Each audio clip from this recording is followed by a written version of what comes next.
video kali ini saya sedikit mengomentari soal pemberitaan salah satu media online ya yang menyenggol soal foto seksis seorang perempuan di Nusa Tenggara Timur. Saya tidak perlu menyebut inisial ya.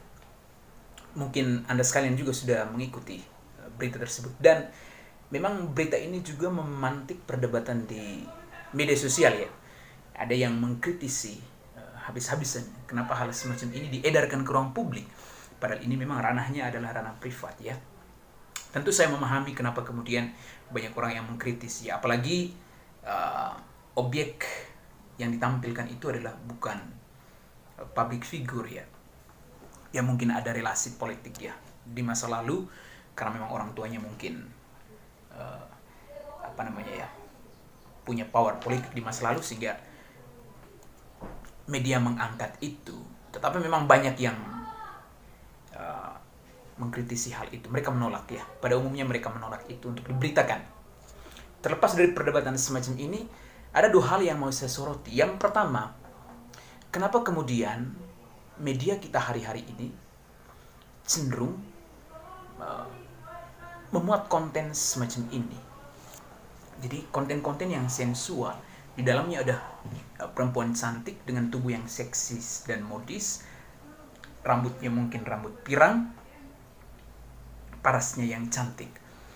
Kenapa hal semacam ini diberitakan oleh media-media kita? Ini pertanyaan, menurut saya pertanyaan yang paling mendasar.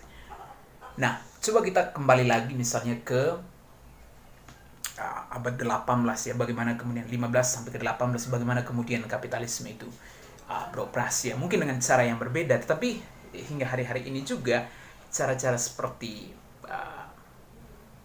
pengiklanan yang memamerkan tubuh perempuan itu juga masih tetap dilakukan, sehingga memang kita mengenal istilah tubuh perempuan itu adalah pasar ya. Jadi secara sepintas ya, dari ujung rambut misalnya sampai ke ujung kaki perempuan itu adalah komoditi bagi produksi barang konsumsi. Jadi rambut mereka itu juga menjadi sasaran produksi ya, produksi sampo misalnya, atau bibir perempuan itu menjadi sasaran produksi lipstick, dan wajah perempuan misalnya menjadi sasaran produksi bedak, atau kulit mereka itu menjadi sasaran produksi hand body lotion misalnya. Jadi hal semacam ini juga masih terjadi di Indonesia hari-hari ini, dan media berperan penting soal ini ya. Nah, kita memang harus memeriksa kembali ya latar historis itu sampai kemudian hari ini masih bertahan. Di sini menurut saya kapitalisme berperan penting ya. Jadi mereka bikin semacam standar kecantikan ya terhadap seorang perempuan. Jadi untuk menjadi seorang perempuan yang ideal, yang sempurna ya, dia mesti menggunakan produk-produk yang sudah disiapkan oleh kapitalisme. Jadi mereka mendesain sebuah standar kecantikan, lalu mereka juga menyediakan produk-produk untuk sampai pada standar tersebut. Misalnya menjadi perempuan dia harus cantik, harus kulitnya putih. Nah, untuk tampil cantik dan kulit putih ya dia menggunakan misalnya kosmetik, dan kosmetik itu diproduksi oleh kapitalisme.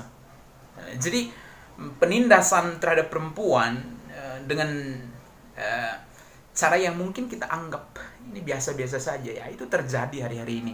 Hanya mungkin kesadaran kolektif kita belum sampai ke sana. Nah, bagaimana kemudian kapitalisme beroperasi dan melalui media misalnya ya. Dan saya menyebut ini adalah bentuk eksploitasi terhadap tubuh perempuan. Mari kita coba periksa sama-sama. Ketika misalnya sebuah pemberitaan yang menampilkan kemolekan tubuh perempuan dengan kulitnya yang putih dan cantik, dengan mungkin pakaiannya yang seksis, dan itu dimuat oleh sebuah media, maka ketika berita itu diedarkan, dengan sendirinya pembaca kita khususnya yang ada di Indonesia, apalagi mayoritas pembaca kita juga ini kan ya sangat menikmati ya ketika membaca konten-konten yang semacam itu, yang bisa membangkitkan imajinasi. Semakin banyak orang yang membaca, maka akan semakin banyak mengumpulkan kapital.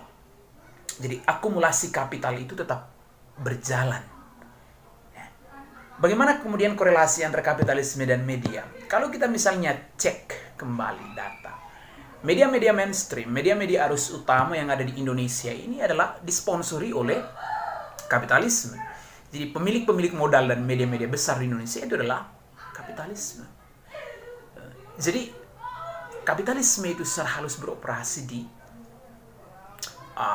ruang-ruang media. Ya, media-media yang besar saja ya memang mereka sudah memberitakan hal itu. Ada media-media yang kita anggap sering memberitakan atau apa ya? Ya, misalnya konten-konten analisis, konten-konten yang berkelas ya. Tapi pada saat yang sama mereka pasti akan sisip ya dengan konten-konten sensual semacam itu yang ditampilkan misalnya kemolekan tubuh artis. Beberapa waktu lalu mungkin Anda masih ikuti pemberitaannya bagaimana kemudian ketika pelantikan Menteri Kabinet Indonesia Maju ya di periode pertama atau kedua itu, yang disoroti yang disoroti media itu adalah tampilan artifisial, tampilan luar dari istri para menteri. Jadi keindahan tubuhnya, kecantikannya, pakaian yang dia gunakan, sepatu yang dia kenakan, itu yang disoroti oleh media. Jadi bukan ide atau gagasan mereka sebagai seorang istri menteri misalnya. Bagaimana kemudian konsep mereka untuk membangun Indonesia ini ke depan. Bukan itu yang disoroti media. Yang disoroti media itu adalah tampilan mereka, bentuk tubuh mereka, kecantikan mereka. Nah pertanyaannya, kita memang agak sulit ya untuk membatasi hal semacam ini. Karena mungkin pada satu sisi media juga mengetahui baik ya pasar pembaca kita di Indonesia yang mungkin hanya sedikit orang ya dari berapa juta penduduk kita di Indonesia yang tertarik untuk menikmati atau membaca bahkan sampai mendalami konten atau pemberitaan-pemberitaan yang ya setidaknya berbobot, yaitu mungkin hanya sedikit orang dan itu berpengaruh terhadap rating media. Tetapi konten-konten sampah, konten-konten ya katakanlah seperti itu ya, konten-konten ecek yang ya tidak punya katakanlah nilai edukasi atau apalah namanya itu peminatnya sangat sedikit. Jadi memang di sisi yang lain memang media juga akan mengikuti kebutuhan pasar pembaca kita, sehingga kalau kita cek hampir semua media di Indonesia itu pasti memberitakan kemolekan tubuh atau keindahan tubuh para artis atau perempuan. Dan pada saat yang sama kalau kita periksa secara teliti bahwa hal-hal semacam ini adalah bentuk penindasan gaya baru sekaligus pengeksploitasian terhadap tubuh perempuan. Jadi tubuh mereka itu dijadikan objek dalam tanda kutip dagangan untuk meraup klik, sehingga pada saat yang sama akumulasi kapital itu tetap berjalan, tetapi mereka tidak mendapatkan apa-apa. Mungkin hanya soal popularitas, bahkan ada juga yang dicaci maki. Jadi perempuan mesti ada semacam kesadaran kolektif bahwa hal-hal semacam ini tidak boleh lagi diulang. Kita harus memilih jalan perlawanan ya. Misalnya ada pemberitaan yang memang mengangkat soal tubuh, soal kecantikan, soal ini.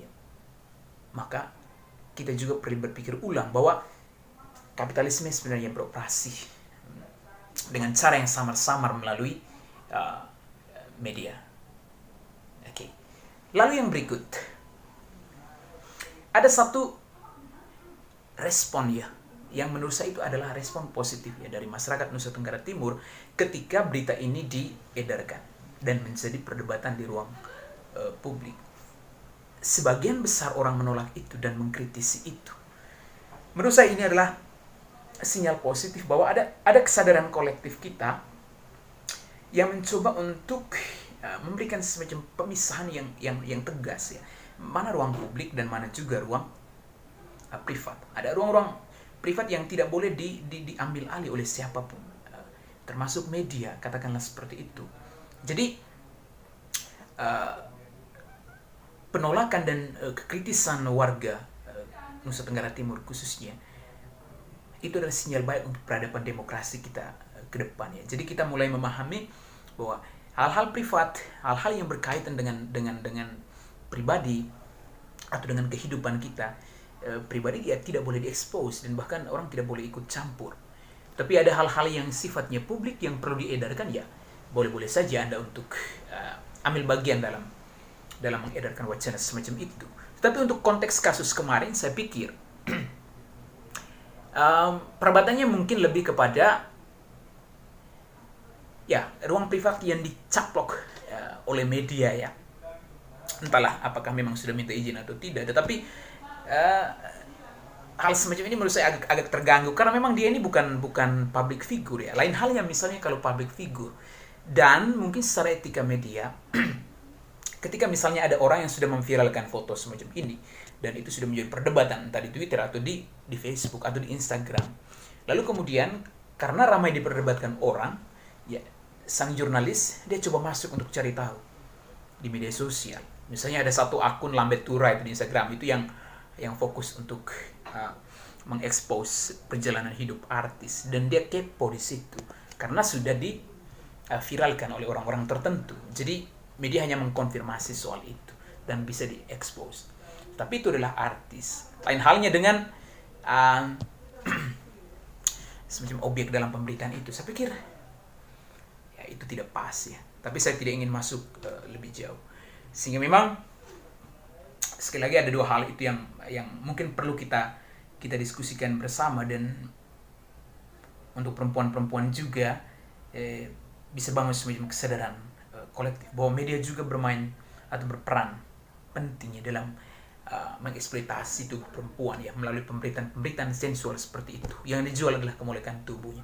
Padahal kalau kita bicara soal perempuan ada aspek lain ya yang perlu dijual dalam tanda kutip ya. Bicara soal mereka kemampuan, bicara soal talenta yang mereka miliki. Dan hari-hari ini banyak pejuang-pejuang perempuan yang memang berada di garis depan untuk melawan misalnya pencaplokan lahan oleh oligarki yang berselingkuh dengan kekuasaan, atau mereka yang berdiri di garis paling depan membela hak asasi manusia dan mengadvokasi persoalan-persoalan ketidakadilan sosial. Mereka berada di garis depan dan perempuan berada di garis depan.